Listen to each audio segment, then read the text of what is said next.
தேவனுடைய நாமம் மகிமைப்படுவதாக. விருப்பம் உள்ளவன் எதை இலவசமாக வாங்கிக் கொள்ள கடவன். வெளிப்படுத்தின விசேஷம் 22 அதிகாரம் 17 வசனம்.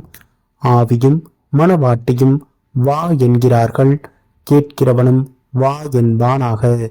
தாகமாய் இருக்கிறவன் வரக்கடவன். விருப்பம் உள்ளவன் ஜீவ தண்ணீரை இலவசமாய் வாங்கிக் கொள்ள கடவன். கிறிஸ்துவுக்குள் அன்பானவர்களே, கிறிஸ்துவின் வருகைக்கு ஆயத்தமாக உள்ள நம்மை இரட்சிப்பின் அழைப்புக்கு மற்றவர்களை அழைத்தோமா என்ற ஒரு கேள்விக்கு இந்த வசனம் வித்திடுகிறது.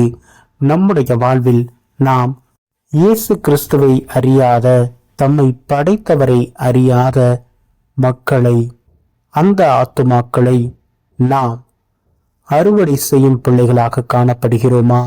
அவர்களுக்கு சுவிசேஷத்தை அறிவித்து அவர்களையும் இந்த இரட்சிப்பின் கீழாக அழைத்து வரத்தக்கதாக தாகம் உள்ளவர்களாக காணப்படுகிறோமா?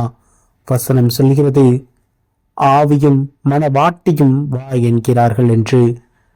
பரிசுத்த ஆவியானவரும் அழைக்கிறார், சபையாக இருக்கிற மனவாட்டியும் அழைக்கிறார்கள். அழைக்கப்பட்டு பின் செல்லுகிற நாமும் மற்றவர்களை அழைக்கிறோமா என்று ஒரு கேள்வியாக இந்த வசனம் காணப்படுகிறது. நம்முடைய வாழ்விலும் ஒரு தாகம், ஆத்தும தாகம் உள்ளவர்களாக காணப்படுவோம்.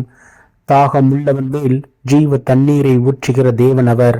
வறண்ட நிலங்களை செம்மையாக, செழுமையாக, நேர்த்தியாக வடிவமைத்து அதை என்றென்றும் நீர்க்கால்கள் ஓரமாக நடத்தும் தேவனவர்.